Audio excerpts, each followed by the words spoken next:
Hi, Nono. Welcome to the session, and thank you for agreeing to chat with us and making your work available for the Tactile Visions Woven exhibition.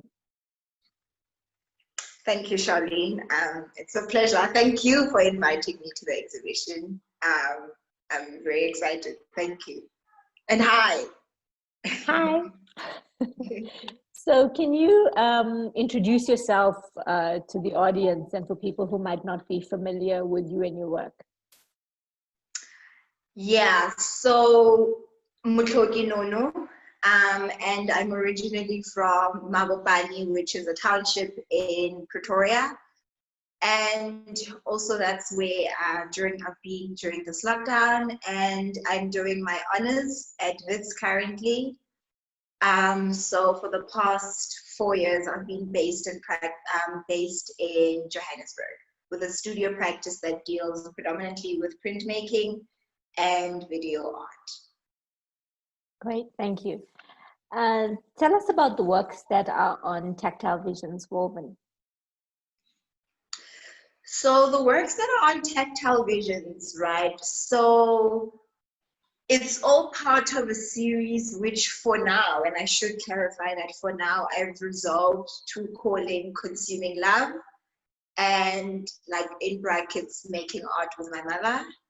And it started last year when I was investigating certain objects that I grew up with in the house, but that I never really had access to because they were reserved for visitors or reserved for special occasions. So these would range from like your special china, cutlery, tablecloths, blankets, sometimes spaces, you know. So these objects existed within a range of the space in the house. But what was particularly interesting to me were the ones that were in the kitchen, you know, because I would always see them when coming into the kitchen. They're kept, like, there's this cabinet up there, and there are others that were also in the dining room. So there was a frustration that I always bared towards these objects. Like, they're here. I don't understand why we could never use them. I don't understand, like, why they need to be taken out only for visitors, you know? So working from that frustration and with investigating all of these objects, I just decided to, you know, just ask my mother about it all, and we spoke about it. And then from that conversation came these ideas about servitude, right? Servitude, hosting, hospitality, the guest, the performativity of that entire thing, the negotiation of comfort and discomfort within your own home once a guest is inserted. So these are things that came up in our conversation. But what was particularly interesting was the idea of servitude. So servitude to others and servitude to yourself. And I felt like if there's something that these objects capture for me, it's that very idea. So the initial work in the entire series was Ledombolo for One. And with Ledombolo for One, I was looking at how, so for those that have a relationship with Ledombolo, they will know that it's usually a meal that's prepared for the entire family. So it's like a mass meal, you know? So what then happens when you selfishly decide to prepare this thing for yourself? You know, also because I live by myself, so I also didn't have anyone else to make this for. So there was something a little bit odd about this thing that I grew up eating with the entire family, and now having to learn how to make it for myself, because now we need to negotiate and, like, remeasure the measurements, you know. And in that entire negotiation of the measurements and stuff, I also realized that for me there has been something that has been there's a difficulty in self-servitude, you know. And I realized, particularly for my mother, that, you know, being a mother, being a wife, that for the conversations that we've had, she's expressed that for most of the time she can't find time for herself. You know, she's forgotten what exactly it is that she likes. you know, because she spent decades, you know, like catering to us, every one of us. So there's a difficulty in reserving time for yourself. And that's what I was trying to negotiate in the Document of One, just making time to serve yourself, but also saving some love for yourself as well. And with bringing the conversations of love into the work, it was rather daunting for me because I found, well, from what I've experienced with being, you know, in the institution for 3 years, is that it's not that the institution doesn't have space for emotions, right? It does.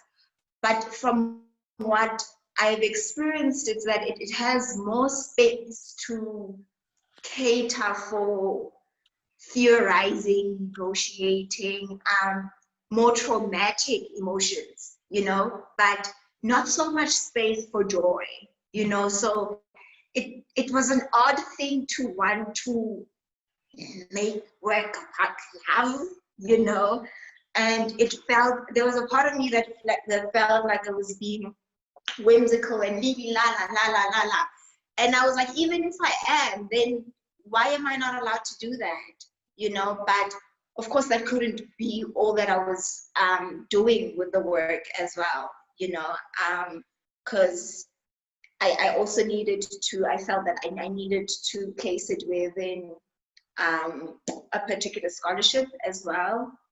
So exactly what am I doing with the work, you know? And that's a big question. I haven't really figured that out, but for now, I'm just trying to investigate this thing that we encounter on a daily, you know, something that can be quite mundane, but also so extraordinary, you know, and how it exists within like my matrilineal relationship and my romantic relationships, and how these two things, these two relationalities inform each other.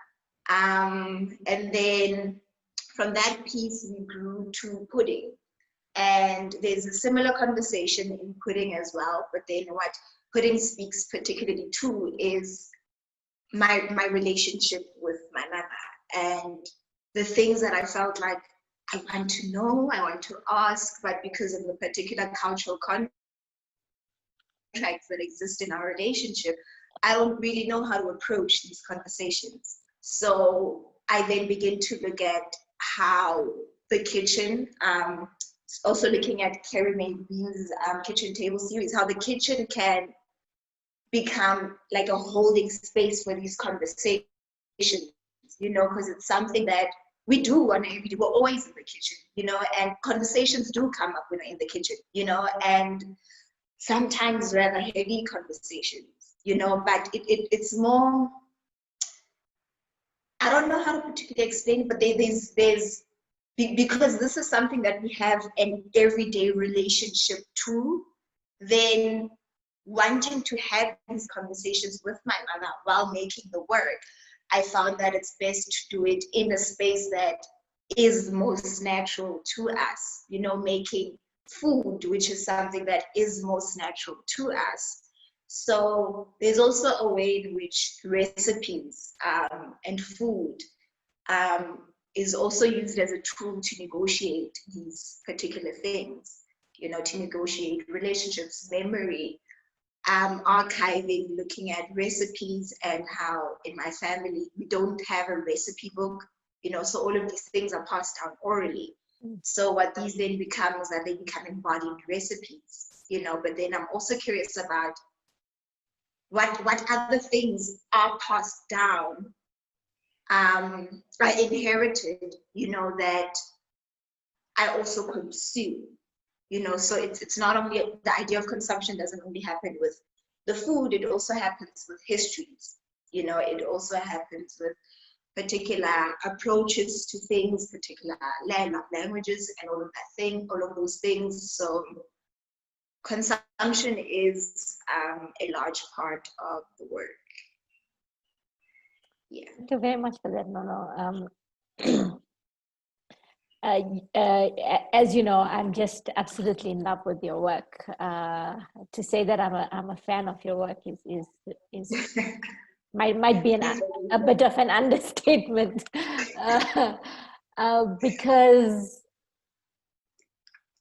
because your work is just so utterly powerful in its layering, in its metaphors. And it reminds me of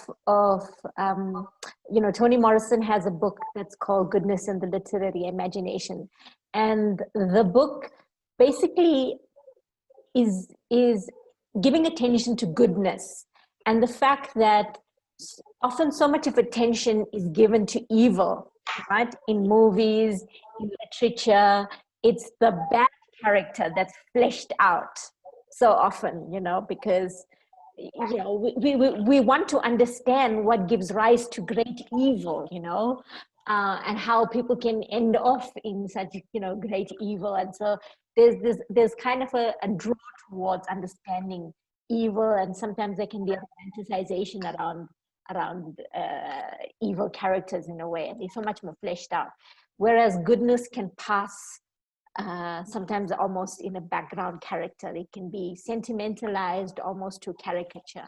And so she spends time giving attention to goodness in this book and analyzing good characters. And so for me, in a way, the ways in which, for instance, you, Oratile, Kundai, are all giving attention to love, Black love, self-love, is giving attention to Black interiority. And Becky Zizwe Peterson, in a forthcoming article, he mentions this in relation to Saul Plaatje's book Mahudi, which is celebrating its centenary, and he speaks about the fact that there's at the center of the one of the issues around this book is this romance in this book. And he says, part of the idea that Saul Plaatje understood, that one of the things about fighting colonialization and its caricature of Blackness, even at that time, was to give attention to romance between characters, and the fact that black characters were lovable, and that they could be loved, and that they did love. And so the attention that you're giving, and in a way that a number of you are giving towards love and Black is an attention that you're giving to the fullness of Black love lives and the ways in which people of color love. So it's an attention towards Black interiorities in the fullness of that, in its goodness, in its badness, in its failings, in all of it, and so I mean, and that's why I'm so in love with your work, to be honest. But and so one last question I want to ask you is because you have an absolute obsession. It's an obsession with you, right? You absolutely will not let go of tea trays and doilies in your work. Right? Every work of yours has to have a tea tray or a doily in it, right?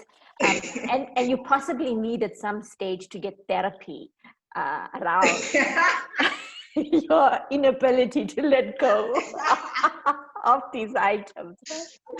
So can you speak to why you use these everyday materials in your work, and sort of what they symbolize in your work for you?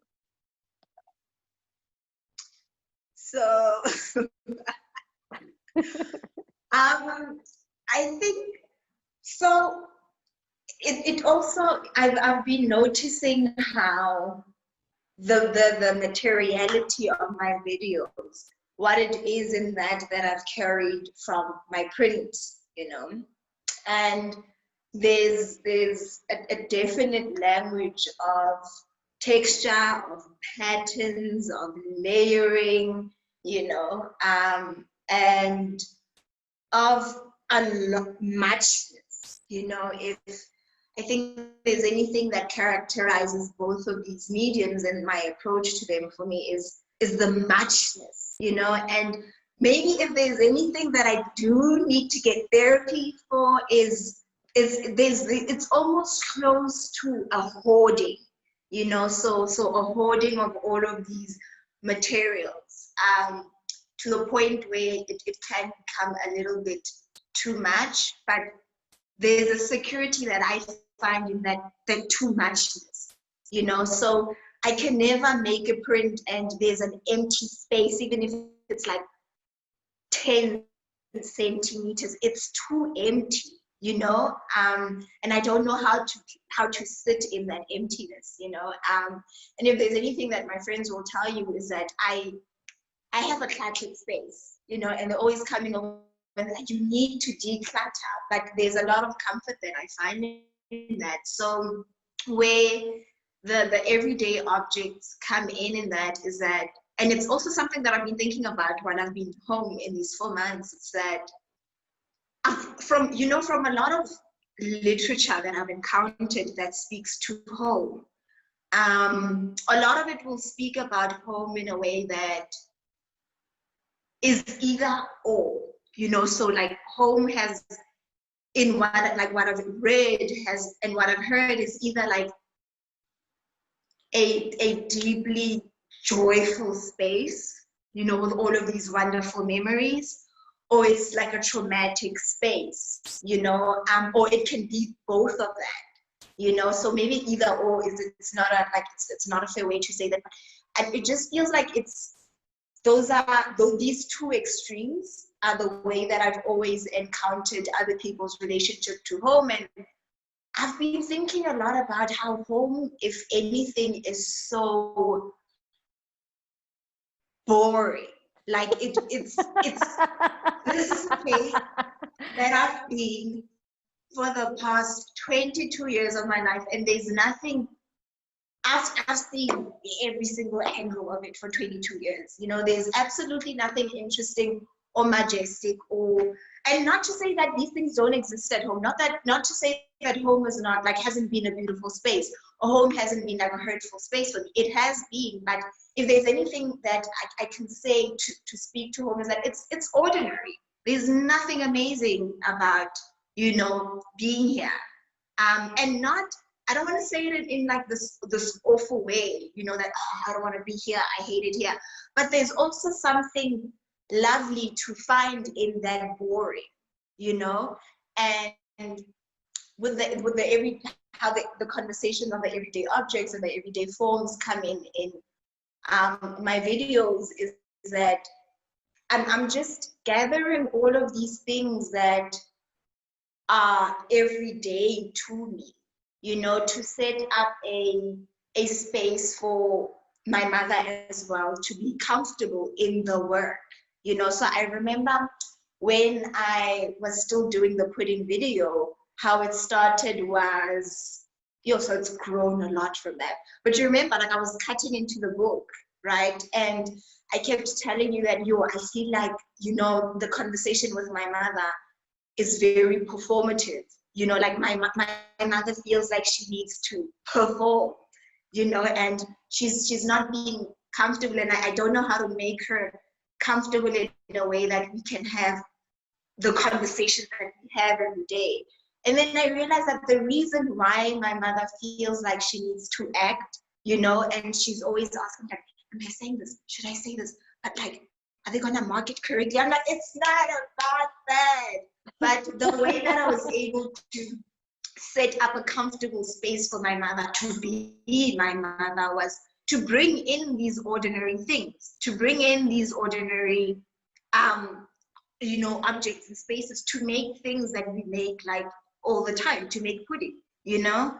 And so it's about that. And where the doilies and the trays come in, it all draws on the initial frustration of all of these objects that I never particularly had access to. So they also come back, and I want to also still continue negotiating that. So it's of course, with my mother's permission. But what I've done is that these things that are in wanting to claim is from, like, particularly away from preciousness, but I've taken them away from that reservation for visitors and drawn them into our everyday, like we can use them too, you know. So I wouldn't go as far as saying that I have unsanctified them or anything like that, or that I've taken their sentimentality away, but I've taken that sanctity, that holiness that, you know, our grandmothers and our mothers have always regarded them with, and I want to place them in our lives, in our everyday lives, because we are also deserving of that, you know. And you deserve to have a long day and to take out a special set of china and to drink from that, you know. What if a visitor never comes? So, like, what if it, like, and that's another thing I've been looking at, that, you know, we've been talking about as well, that there are some, so Mati, who lives down the road, Mati Lee had passed on about 2 years ago, and she left a lot of things for her kids that she never got to use, you know, because they were reserved for the arrival of something that might never happen.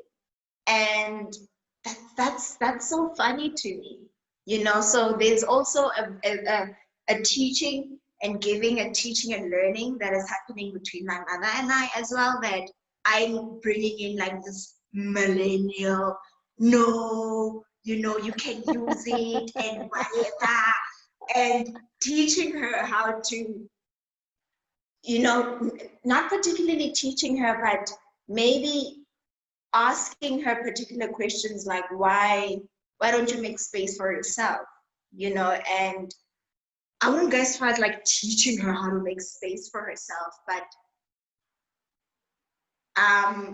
maybe prompting her to, you know, and the most natural way to do that is in, like, with all of these things that we regard in our everyday lives. Yeah. Yeah, I mean, I think, you know, the things that you're talking about, I think so many of us can recognize that those objects reserved perpetually for guests that we're not allowed to touch, and the ways in which they're sentimentalized, our proximity to objects, and the ways in which the objects become precious in proximity to us. Yeah, and the ways in which colonial, you know, colonization and colonial values stay with us long after our colonizers have disappeared from our shores. So thank you very much, Nona, for making your work available for the exhibition and for having this wonderful conversation with us. Thank you, Sharlene.